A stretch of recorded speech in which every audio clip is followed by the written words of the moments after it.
आप सभी से नमस्कार। खबर जड़ से डिजिटल देख रहे हैं आप और मैं आपके साथ उज्जवल हांडा।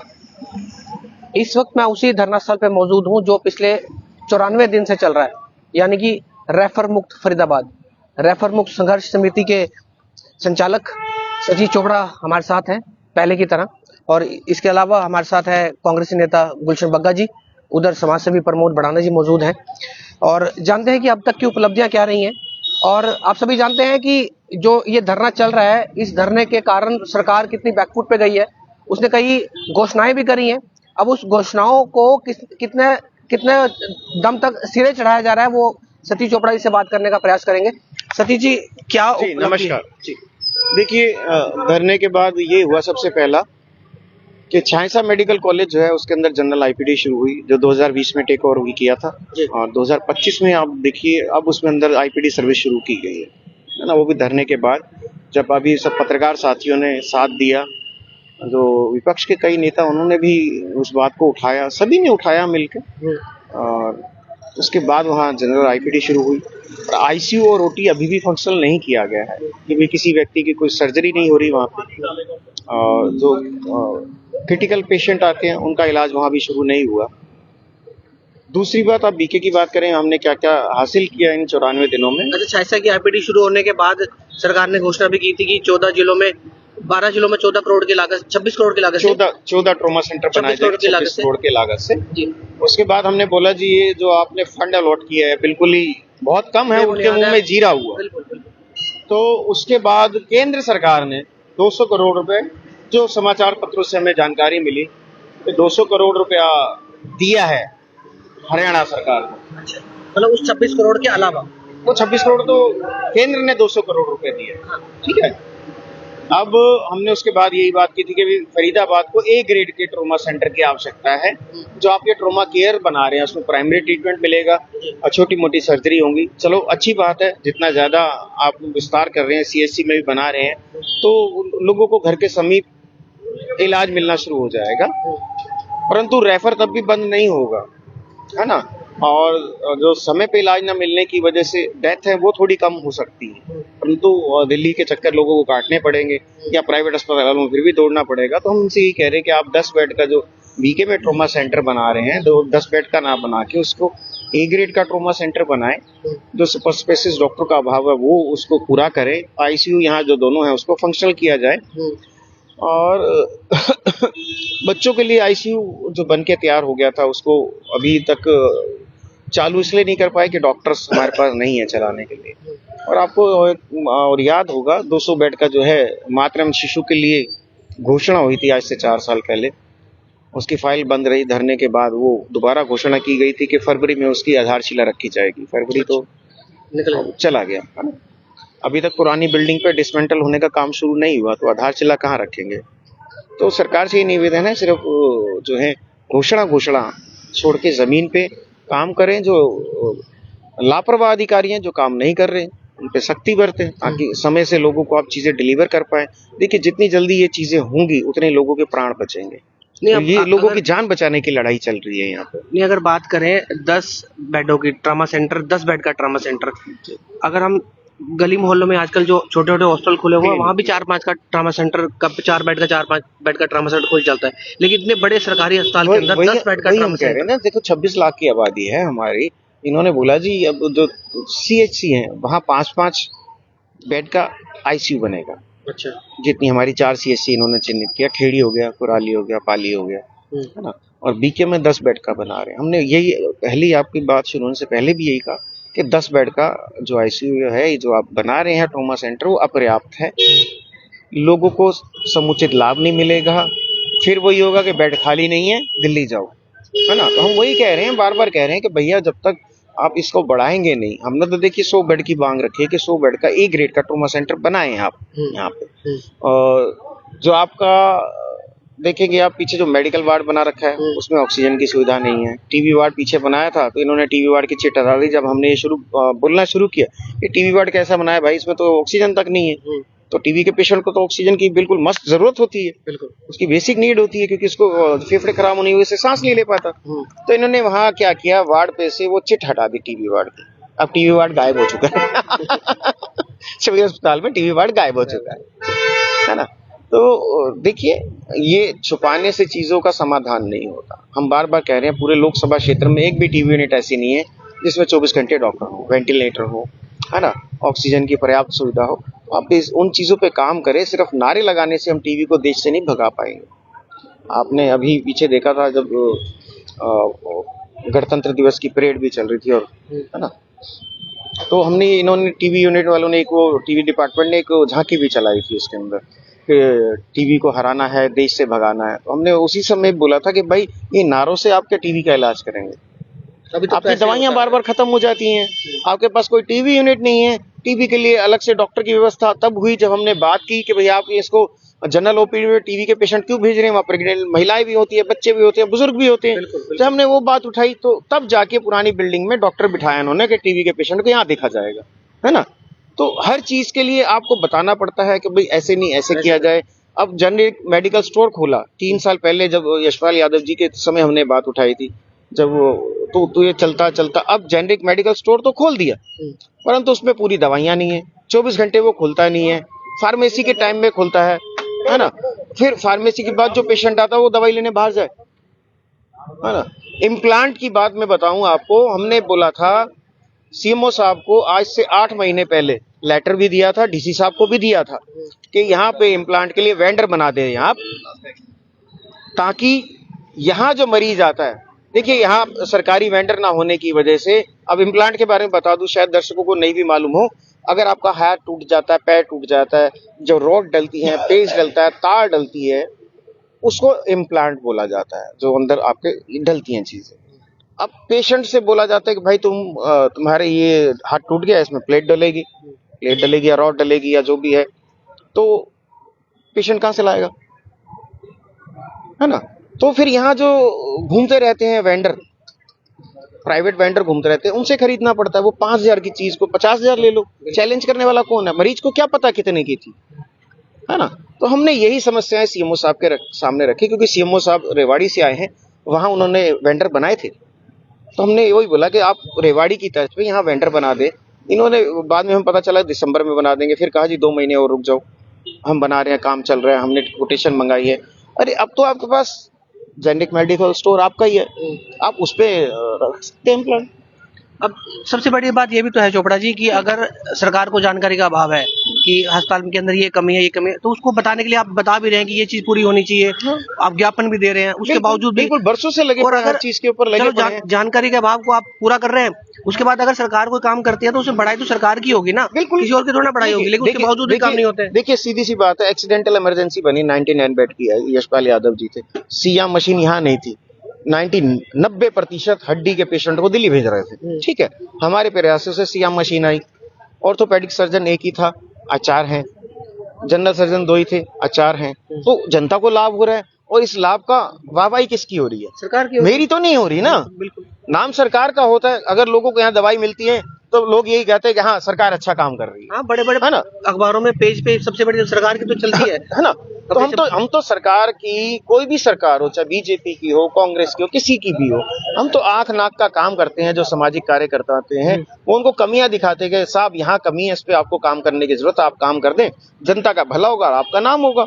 अगर ट्रोमा सेंटर A ग्रेड का बनता है तो भाई मेरी पट्टी लगेगी, आप बता देना। नहीं, बिल्कुल नहीं लगेगी ना आपकी लगेगी, ना हमारे जो साथी है किसी की लगनी है, ना हमारा कोई मेडिकल स्टोर खुलने वाला अंदर जो हम उससे कोई आर्थिक लाभ ले सके। बिल्कुल, हमारा किसी तरीके का कोई लाभ नहीं है, कोई स्वार्थ नहीं है। जितने लोग आ रहे हैं एक ही मंशा है कि किसी माँ का बेटा या किसी बहन का सुहाग इस वजह से ना उजड़े कि उसको समय पे इलाज नहीं मिला, है ना, कि उसके पास इलाज कराने के पैसे नहीं थे। दूसरा, हम टैक्स जब सरकार को देते हैं तो कम से कम सरकार जो है स्वास्थ्य सुविधाएं तो सबको मुहैया कराए निःशुल्क।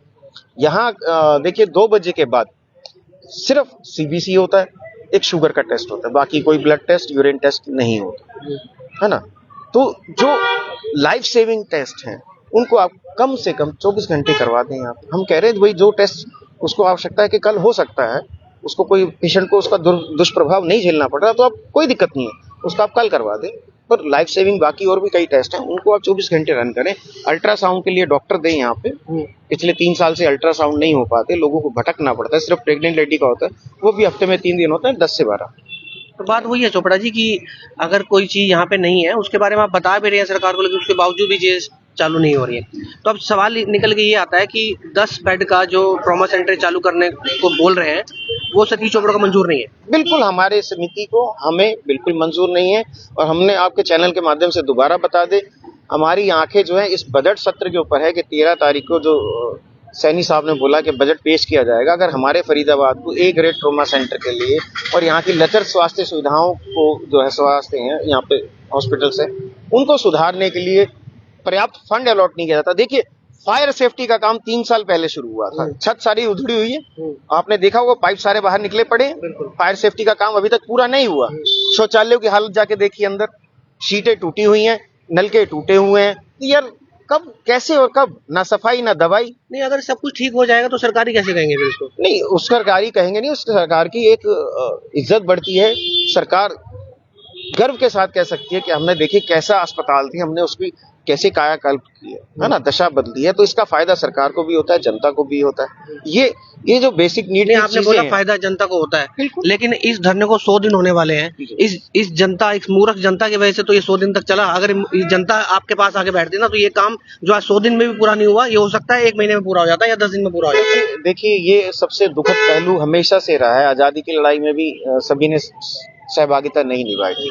अगर सभी सहभागिता निभाते तो शायद इतने साल अंग्रेज या कोई भी है राज नहीं कर पाता, है ना। ये तो शुरू से रहा है कि आम जनता जो होती है उसको आज टैक्स के और इतना महंगाई के उसमें जाल में ऐसा निचोड़ दिया है कि उस बेचारे के पास तो इतनी सुध नहीं होती कि अगर उसके घर में पानी नहीं आता ना वो कंप्लेंट करने नहीं जाता। वो 20 रुपए की बोतल खरीद लाता है, यार कि वहां जाऊंगा मेरा समय खराब होगा, इतनी मेरी दिहाड़ी कट जाएगी तो मैं कमरे का किराया कहाँ से। तो समय खराब हो भी जाए, लेकिन समय खराब होने के बाद समस्या थोड़ी देखिए उनकी फिर सोच उस तरीके से बन गई ना, उनको ऐसा दबा दिया गया, उनकी मेंटली ऐसा कर दिया गया ना कि उनको अब किसी चीज से फर्क नहीं पड़ता। क्योंकि यहाँ लोगों की अपने जा रहे हैं इस दुनिया से इलाज के अभाव में, अपना जमीन जायदाद बेचना पड़ रहा है, मोटे मोटे सूद पे पैसा लाके इलाज कराने की मजबूरी हो रखी है, फिर भी वो लोग उफ नहीं करते, है ना।